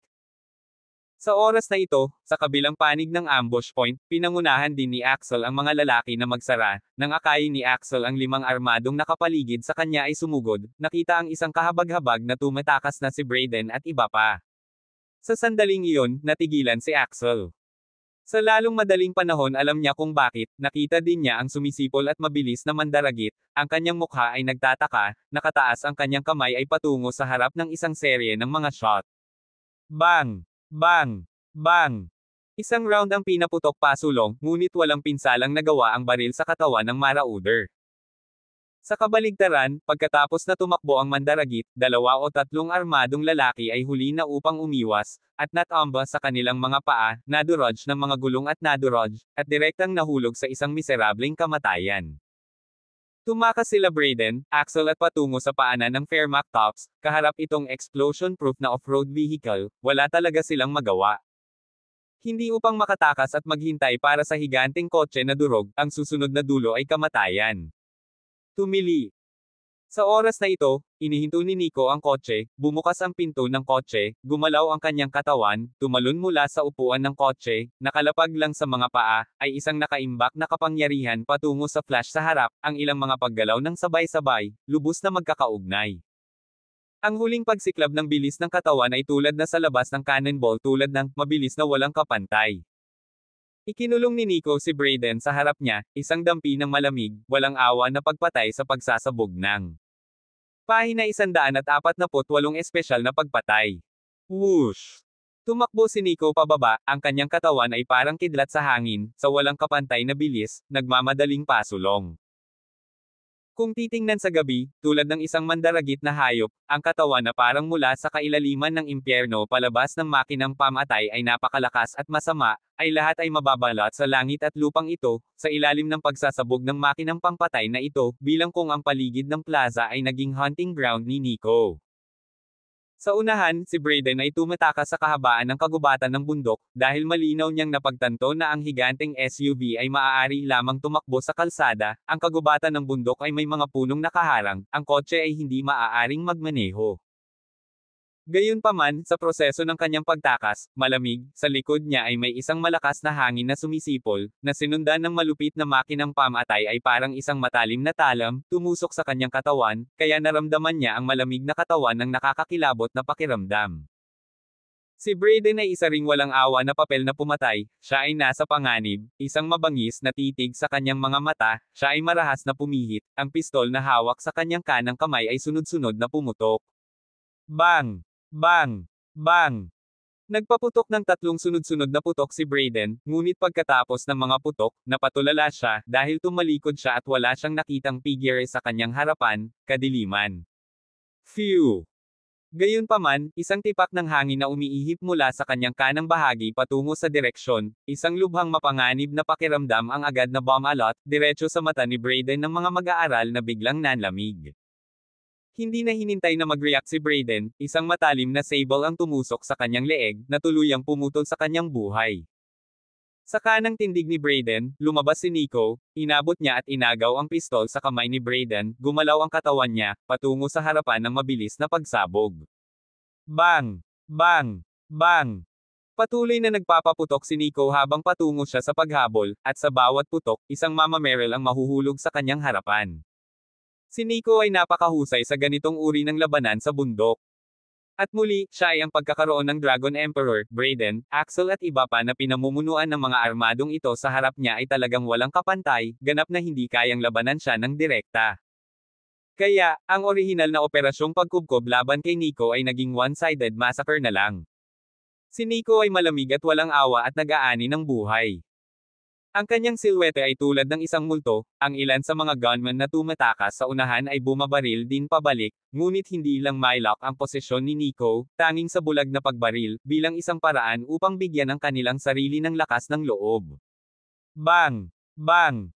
Nagpaputok pa si Nico ng dalawa pang putok, at ang dalawang armadong nasa harapan niya na lumalaban ay hindi man lang makapigil ng ungol, at pareho silang naiwan na may butas na dagwang putok ng baril sa kanilang mga kilay. Habang tumatakbo si Nico papunta at lumampas sa mga katawan ng mga armadong na baril niya, pinulot niya ang mga baril mula sa lupa at ipinagpatuloy ang kanyang pagtugis pasulong. Unti-unting bumagsak ang mga gunman na tumatakas sa kanyang harapan, namalayan din ni Axel na paunti-unting lumiliit ang mga nasa ilalim ng kanyang mga kamay, at isa-isang bumagsak ang lahat sa lupa. Kinilabutan si Axel, hindi niya pinangarap na sa pagkakataong ito ang target na bilugan ay sobrang nakakatakot, napaka-perwisyo, isang tao lang, ay ang una at pangalawang ambush point nila na pinagsama-samang isang dosenang gunman ang napatay na walang kapangyarihang lumaban. Kim? Nagbago ang sitwasyon. Agad namang kinontak ni Axel si Kim sa paanan ng Fairmac Tops na nasa harapan niya, handang sabihin kay Kim ang sitwasyon dito. Anong nangyayari? Sa intercom, tanong ni Kim sa malalim na boses. Magsasalita pa sana si Axel ng malamig. Bang! Dumating ang isang slug shot, tumagos sa kanyang ulo, at nahulog siya sa lupa. Bumagsak din sa lupa ang walkie-talkie sa kanyang kamay, ang walkie-talkie, pa rin ang urgent voice ni Kim, hello. Axel, nandyan ka ba? Ano ang nangyayari? Tahimik na dumating ang isang parang multo, kinuha ang intercom sa lupa, at narinig din ang apurahang boses ni Kim. Ang figure ay walang iba kundi si Nico, at naririnig niya na ang boses sa intercom ay boses ng tumawag sa kanya, at ang isa ay tila wala sa bulubunduking lugar na ito, ngunit nasa unahan. Malamig ang tingin ni Nico, ang kanyang sariling hininga ay ganap na nagsalubong, at ang buong tao ay humakbang pasulong. Sa pagkamatay ni Axel, ang mga tumatakas na armadong lalaki sa kakahuyan ay napatay na lahat, at ang kailangan lang gawin ni Nico ngayon ay hanapin ang utak na tumawag sa kanya at iligtas si Cillian. Ang paanan ng Fairmont Tops Mountain. Kasing lalim ng tubig ang mukha ni Kim, may hawak itong walkie-talkie, orihinal na kausap si Axel, pero ngayon, wala pang kalahating mensahe ang side ni Axel, which makes him a sense of unease. Kayong mga lalaki, bantayan mo ang lugar na ito para sa akin, at kung ano man ang dumaan, patayin ito ng buong lakas. Ibinuka ni Kim ang kanyang bibig, at napalibutan siya ng 7 o 8 elite na manlalaban, na lahat ay pinagsama-sama niya at nakadikit sa pangunahing Fairmont Tops sa pagbubukas na ito. Itong si Nico, nakakatakot ba talaga na hindi siya mapigilan ni na Brayden, Axel at ng iba pa sa pangunguna ng 100 gunman? Ito ay masyadong hindi kapani-paniwala. Kim's puso lihim na naisip, siya deployed down, ay kaagad patungo sa likuran ng direksyon. Sa likod, ang SUV ay may kontroladong Cillian sa loob. Ngayon gusto lang ni Kim na panatilihing matatag si Cillian sa kanyang mga kamay, para kahit na pumunta si Nico dito, hawak niya si Cillian bilang isang hostage, at matakot si Nico sa kanya. Kakaalis lang ni Kim in the first place at nag-stalk na si Nico. Naramdaman ni Nico ang aura ng mga piling mandirigma na tinambangan sa paanan ng bundok ng Fairmont Tops, mabilis siyang pumuslit mula sa kanang bahagi, ganap na nagtagpo ang sariling aura, at hindi na alarma ang mga elite na mandirigma na tumatambangan. Ngunit sa paglapit ni Nico, sa mabilis na pagsisad sa pagsipol na may bug zone ng hangin na sumisipol sa oras, ang ilang manlalaban na ito ay naalerto at umakyat, ngunit huli na ang lahat. Whoosh! Umapak ang mga paa ni Nico, isang flash na sugod sa harap ng mabilis na pagsabog. Mahigit 10 metro ang layo, isang flash ang bumubulusok, na sinundan ng nakakabulag na talas mula sa kanang kamay ni Nico. Nguso! Si Nico, na armado ng Mad Dog Tactical Assault Knife, ay sumalakay at pinatay ang mga piling mandirigma sa lakas ng kulog. Ang isang bulaklak ng dugo ay lumitaw mula sa manipis na hangin, sa sandaling ito, si Nico ang kanyang magiging pinakakatangi-tanging mga pamamaraan ng pagpatay sa pinakamagaling, ang kanyang katawan sa mabilis na paggalaw, ang larangan ng mga piling mandirigma na lahat ay pinatay sa lugar. Ang buong proseso ay ilang kisap mata lamang, ng lahat ng mga piling mandirigma na ito ay naging isang bangkay, hindi sila nakapag-react. Ang malaking agwat sa lakas ay nagpapaharap sa kanila kay Lord Magnus sa ilalim ng galit, talagang walang kapangyarihang lumaban. Whoosh! Hindi nagatubili si Nico, kumislap ang kanyang katawan, mabilis na tumatakbo patungo sa likuran ng direksyon, naramdaman niya ang hininga ni Kim, alam niyang may tao pa rin sa direksyong ito. Pagkatapos tumakbo ni Nico pasulong, malabo niyang nakita ang isang SUV na nakaparada sa kanyang harapan, at isang figure ang nagmamadaling papunta dito. Sa sandaling iyon, agad na nag-react si Nico na tiyak na hawak ng SUV si Cillian, na na-hijack, at ang figure ay gustong sumugod at kunin si Cillian sa kanyang mga kamay. Damn! Si Nico malamig na inumin, hinabol niya ng buong bilis, habang ang isang nakakatakot na presyon tulad ng isang kalaliman tulad ng isang bilangguan ay sumabog mula sa kanyang sarili, nagkalat at ang mga hibla ng nakakatakot na makina ng pagpatay ay nakalock sa harap ng figure. Ang figure sa harap ay walang iba kundi si Kim, na 7 o 8 hakbang lang din ang layo sa SUV na nasa harapan niya. Sa oras na ito, naramdaman niya ang isang nakakatakot na hininga sa likod ng isang makapal na parang bundok na dumudurog sa kanyang puso, hindi niya maiwasang lumingon sa likod, at nakita niya si Nico na humahabol na parang kidlat. Si Kim ay likas na kailangang sumugod, hanggat si Cillian ay nasa kamay, hindi siya natatakot sa anumang bagay. Ngunit sa oras na ito, nakita sa gilid ng kanyang mga mata si Nico sa proseso ng pag-sprint, nakataas ang kanang kamay, isang maniyabing malamig na aura na parang kidlat patungo sa kanya na diretsyong kunin.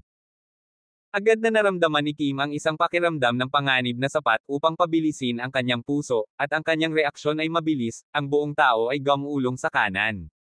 Nguso! Gumulong-gulong lang si Kim sa lupa, diretso ang isang sable mula sa kanyang naunang oryentasyon, itinulak sa lupa sa harapan niya, hanggang sa walang heel. Bumilis ang tibok ng puso ni Kim, lumalabas ang malamig na pawis sa noo, kung hindi lang siya nakareact ng mabilis, tatagos sa katawan nitong itinapon na sable, kaya namatay siya agad. Pahina 149 sabog. Palihim na pinasalamatan ni Kim ang kanyang sarili sa pagtakas, ngunit pagkatapos ay lumibot ang kanyang isip at naalala ang dapat niyang gawin. Mabilis na umakyat si Kim at sinubukang isugod ang SUV sa kanyang harapan, ngunit sa sandaling iyon. Phew! Ang isang malakas na hangin na sumisipol, ang momentum ay parang hangin na tinatangay ng mga ulap, na naglalaman ng malakas at nakakatakot na presyon ng chi, tulad ng isang kalaliman, hindi maarok, ngunit napakatalino tulad ng araw, upang maramdaman ng mga tao ang kahangahangang walang hanggan, marilag at malakas. Labis na naalarma ang puso ni Kim, nang tumayo siya at itinoon ang kanyang mga mata upang makita, nakita niya ang kanyang sarili sa harap ng isang dagdag na figure, ganap na naputol ang kanyang paraan. Ikaw pala Nico. Tinitigan ni Kim ang figure na tila nagmumula sa kapangyarihan ng isang Diyos o demonyo, at ang kanyang tono ay lumubog habang malamig niyang sinabi. Ako ito. Hindi naman itinanggi ni Nico, kasing lamig ng yelo ang mga mata habang nakatitig kay Kim at sinabing, ikaw naman ang tumawag sa akin di ba? Kung tama ako, tao kayo ng Nine Dragons, at pinadala ka ni Mr. Wetmore, tama ba? Naningkit ang mga mata ni Kim, at sinabi niya, Nico, higit sa kalahati ng underground forces sa Oxfire ay pag-aari ni Mr. Wetmore. Kaya, hindi matalinong kalabanan mo si Mr. Wetmore. Iginagalang kita bilang isang mabuting tao at isang talento. Kung susuko ka sa pakikipaglaban kay Mr. Wetmore, ipapakilala kita kay Mr. Wetmore, at makikipagtulungan sa isa't isa, siguradong sabay tayong mananalo. Ang mga benepisyong makukuha mo ay hindi bababa, kalahati ng Oxfire Underground World, nariyan ang iyong bahagi. Malamig na tumawa si Nico at sinabing, ngayon gusto mong makipag-ayos sa akin para maibalik ang buhay ng aso. Mr. Wetmore? Kahit na siya ang hari ng langit, kung maglakas loob siyang hawakan ang mga tao sa paligid ko, mamamatay siya. At kasama ka dyan. With that, inangat ni Nico ang kanyang mga hakbang at isang hakbang patungo kay Kim. Sumubsob ang mukha ni Kim, alam niyang nabigo ang kanyang pakana. Gusto niyang maglabas ng blueprint para akitin si Nico, para patatagin siya, at sa mabagal at kalkuladong paraan para umatras. Pero ngayon parang hindi naman siya kinakain ni Nico. Dahil sinabi na natin na ang mukha, ang tanging bagay ay isang labanan. Lumubog ang mga mata ni Kim, nahayag ang killing machine, nakakuyom ang kanyang mga kamao, isang malakas na aura mula sa kanyang katawan sa isang iglap, mula sa kanyang katawan na parang may puwersang bumubulusok sa buong katawan, na lumabas mula sa mga paa ng katawan, na gumagawa ng kanyang sariling aura sa sandaling ito. Naabot ang tuktok ng pinakamalakas. Ito ang Ming Power na nilinang ng mga sinaunang martial artist. Si Kim ay isang martial artist, naglilinang ng martial arts sa loob ng maraming taon, ang kanyang sariling Ming Jin ay nilinang hanggang sa ika-6 na yugto, binibilang na ang isang senior martial artist, ang ganoong lakas ay sapat din upang may rank sa nangungunang 10 sa buong Oxfire. Hindi makita ni Kim ang lakas ni Nico, kaya't wala siyang ibang pagpipilian kundi ang pasabugan ang kanyang pang-6 na ranggo na Ming Power ng walang pag-aalinlangan. Whoosh! Kahanga-hanga ang espiritu ng pagpatay ni Kim habang siya ay nagmamadaling tumayo at nanguna sa paglulunsad ng pag-atake. Phew! Phew! Tumama ang kamao ni Kim, sa ilalim ng pagbubuhos ng kanyang sariling puwersa ng maliwanag na enerhiya, kaya't siya ay sumabog mula sa kapangyarihan ng kamao na hindi maihahambing na malakas, gumawa siya ng isang hakbang, isang suntok, bawat suntok ay naglalaman ng pagbabago sa paraan ng kamao, ngunit din makes the moment there are endless shadows of fist will envelope Nico. Ito ang 8 hakbang na kamao. Ang mga sinaunang martial arts ng Carovian na mga diskarte sa labanan ng kamao, ayon sa mga alingaw-ngaw, kapag ang 8 hakbang pababa, 8 kamao, ang magiging pinaka-nakakatakot na kapangyarihan ng kamao na ito ay magiging ang pinaka-nakakatakot na pagsiklab ng korona, ay hindi mapigilan, walang kapantay na kapangyarihan. Nang ang fist power ni Kim na pumatay, bahagyang nanliit ang mga mata ni Nico, nakita niya na ang puwersang ginamit ni Kim ay hindi isang simpleng lakas ng tao, kundi isang cultivated power of chi. Ngunit sa huling pagsusuri, ang puwersang ito ng enerhiya ay isang pagtatanghal din ng kapangyarihan, at ang lahat ng mga pagbabago ay hindi lumihis mula sa kakanyahan nito. Isire mo sa akin. Si Nico ay malamig na uminom, siya ay nang-aapi, isang marilag na pagsabog ng kapangyarihan mula sa kanyang kamao ang naalis, ang mga braso sa mga ugat ay nakalantad, na naglalaman ng isang walang katulad na maringal na puwersa. Boom! Boom!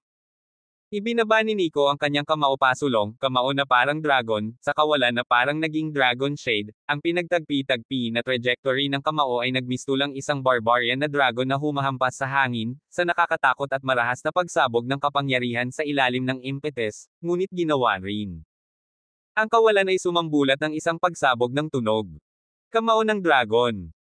Isa ito sa mga nakapatay na kamao ng Dragon Shade, ang focus ay sa simple at brutal, higit sa lahat ay, pagsabog, at break, ang pangunahing, ang pagsabog ay ang pagsiklab ng kapangyarihan, ang break ay ang pagpatay sa kalaban.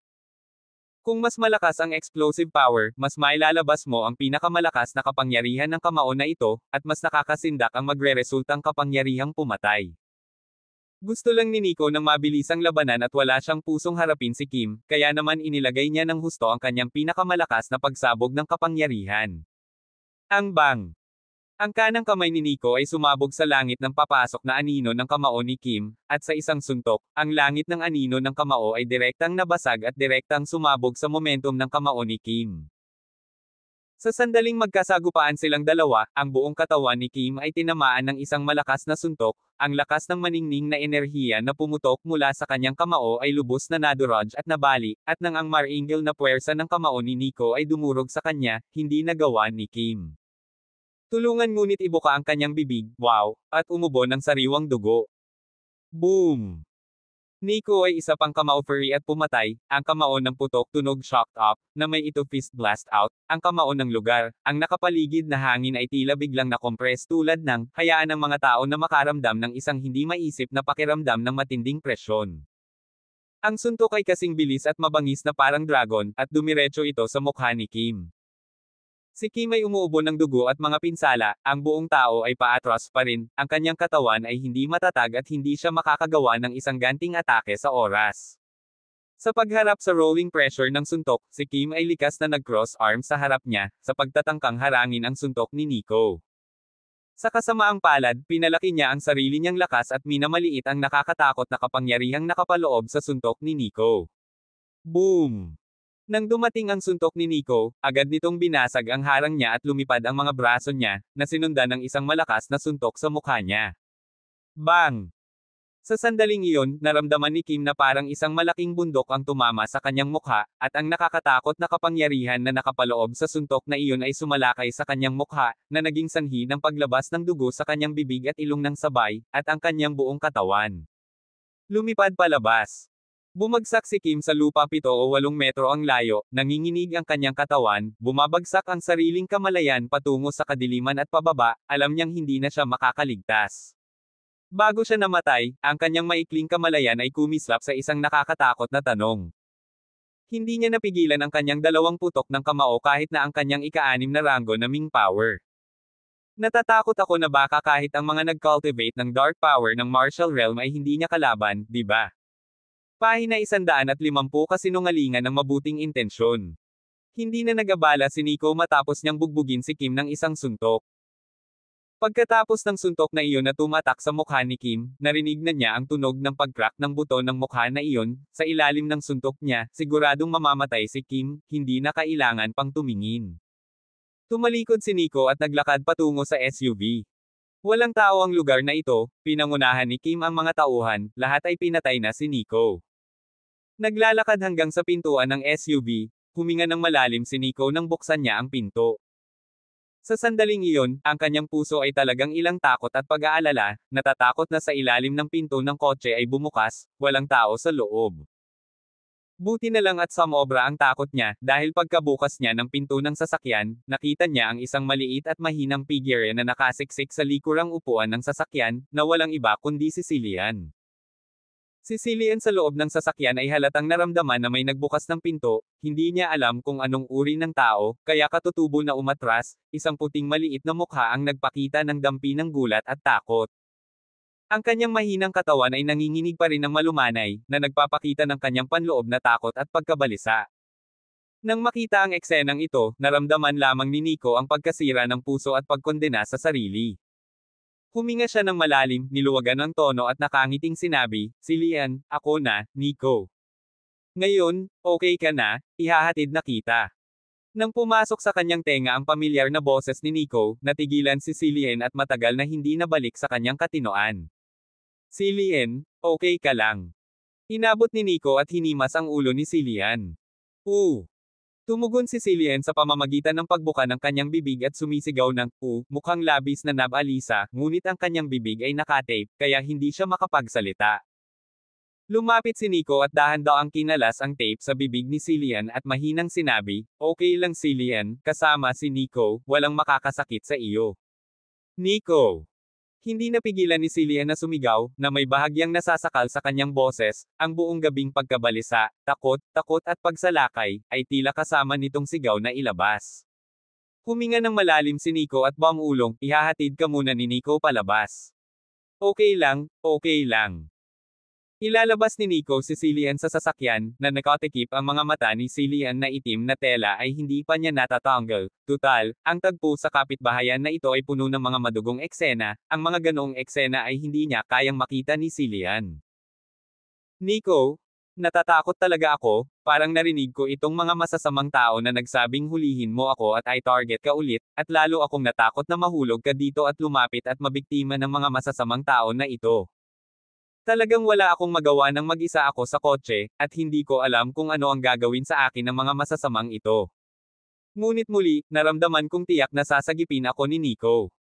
Akala ko ay darating si Nico upang iligtas ako, ngunit hindi ko nais na lumapit si Nico dahil sa takot na mabiktima ng mga masasamang tao na ito, kaya magkasalungat sa oras na iyon.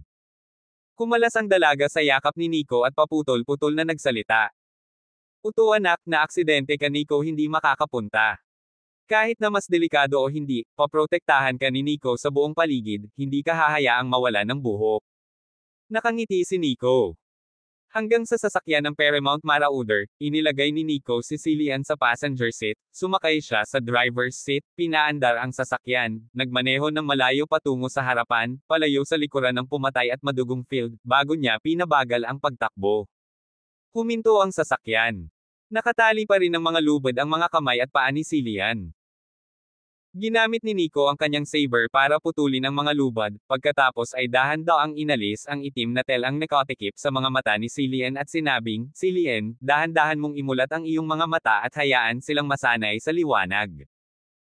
Malaya ang mga paa ni Cillian, at dahan-daang bumukas ang kanyang mga mata, pinatawad ang dilim sa paligid, ngunit sa liwanag na binigay ng mga headlight, nakita niya si Nico sa gilid. Nico! Ibinuka ni Cillian ang kanyang bibig, ang mga mata na iyon ay tila binawahan na naman ng luha, ang kanyang mapuputing pisngi, halatang nag-iiwan din ng bakas ng luha. Ayos lang, ayos lang. Ngumiti si Nico at inabot ang mga luha sa pisngi ni Cillian. Pinahirapan ka ba ng mga masasamang iyon? Sinaktan ka ba nila? Tanong ni Nico. Umiling si Cillian habang sinasabi, hindi ako pinahirapan ng mga masasamang iyon. Matapos nila akong i-hostage, itinali nila ang aking mga kamay at paa, at inilabas ang aking cellphone at hinanap mula rito ang numero ng telepono ni Nico. Noon ko nalaman na ang totoong intensyon nila ay para kay Nico, nag-alala ako. Buti hindi kanila sinaktan. Para naman sa kaligtasan ni Nico, wala kang dapat ikabahala, hindi nila ako kayang saktan. Sa hinaharap, hindi ko na rin hahayaang mangyari ulit ito. Sabi ni Nico. Tumango si Cillian habang may iniisip at nagtanong, nga pala, nasaan ang mga masasamang tao? Ngumiti si Nico at sinabing, sinusundan ni Nico ang mga pulis para pumunta para iligtas ka. Ang mga masasamang tao ay kontrolado na ng mga pulis, at ang naghihintay sa kanila ay papatawan ng batas. Huwag kang mag-alala, isa-isa silang mahaharap sa hustisya. Natural na hindi sasabihin ni Nico kay Cillian ang totoong sitwasyon, tutal bata pa naman si Cillian, isang 17 taong gulang na babae, na kung malaman niya na si Nico para mailigtas siya, at mapatay si Kim at halos 20 tao, natatakot siya. Para makaramdam ng gulat. Tapos gamaan ang loob ko, nag-alala ako na palayain sila, baka mag-isip sila ng mga paraan para makitungo kay Nico later. Sabi ni Cillian.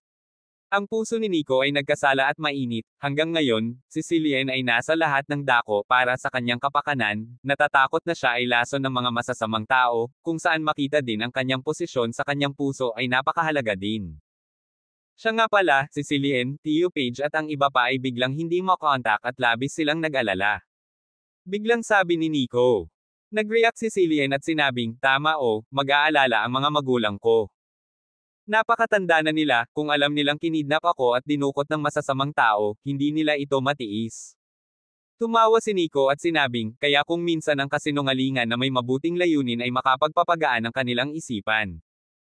Mula sa kaibuturan ng kanyang puso, ayaw din ni Nico na malaman ng mga Bradley na si Cillian ay dinukot at kinidnap. Si Mr. at Mrs. Bradley, na hindi pa lubusang nakaahon mula sa anino ng sakripisyo ng kanilang anak na si Jimmy, ay lalo lamang magagalit at mabalisa kung malalaman nila ang nangyari kay Cillian ngayong gabi. Nawalan na sila ng isang anak na lalaki, at kung alam nila na ang kanilang anak na babae ay nagdusa ng labis, ito ay isang dayami na makakabasag sa likod ng kamelyo, at gagawin lamang silang hindi mapakali at takot sa buong araw. Ito talaga ang ayaw makita ni Nico. Naunawaan kaagad ni Cillian, na matalino, ang mga salita ni Nico, at nakangiting sinabi niya, Nico, alam ko na kung paano gawin ito. Okay, tatawagan ko si Uncle Page at pagkatapos ay maaari mong kunin ang telepono. Ngumiti si Nico. Ini-start niya ang kotse at nagmaneho, pagkatapos ay kinuha niya ang kanyang cellphone at dinial ang numero ni Bradley. Uy, Tito Page. I found Cillian and I'm send her back now. Ibibigay ko sa kanya ang telepono at makakausap mo siya. With that, inabot ni Nico ang phone kay Cillian. Kinuha ni Cillian ang telepono, nakangiti at sinabing, Tay, ako po. Cillian, ikaw bata? Nasaan ka na? Saan ka nagpunta buong gabi? Bakit hindi ka makalusot sa dalawang tawag? Sorry dad, naka-off yung phone ko nung naubusan ng battery. Ngayon, isa sa mga kaklase ko ang kaarawan, pumunta ako para ipagdiwang ang kanyang kaarawan, naglaro ng masyadong masaya, lahat ay nakalimutang sabihin sa inyo, tatay, pasensya na, hayaan kayong mag-alala. Akala ni na mama at papa may nangyari na sa inyo, pero birthday celebration pala ng isang kaklase. In the future, kung may ganito na naman, tell dad in advance, got it. Buti na lang okay na. Kasama mo ba si Nico ngayon? Oo, hinanap ako ni Nico. Ngayon ay pinababalik ako ni Nico. Mabuti, pagkatapos ay hihintayin ka namin ng iyong ina sa loob ng bahay. Manamham, alam ko. Ngumiti si Cillian.